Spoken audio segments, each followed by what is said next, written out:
হাত পেতে ঘুষ খান তখন সে অন্যায় হয় না। আর আমি একটু মদ খেয়েছি বলে অন্যায় হয়ে গেল।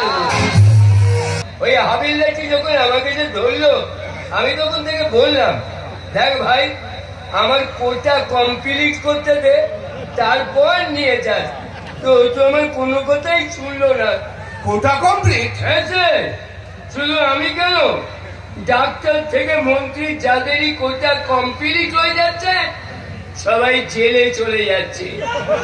তা ও তো আমাকে কোটা কমপ্লিট করতে দিল না, তাই এখানে এসে কমপ্লিট করছি। শিবু, আচ্ছা শিবু তুমি ভালো ছেলে, এভাবে মদ খাওয়া কিন্তু তোমার ঠিক হচ্ছে না। তাহলে কি খাবো স্যার? একমাত্র খাদ্য মদ, যাতে কোনো ভেজাল নেই, খেলে নেশা হবে। বাকি সব খাবারই তো ভেজাল স্যার।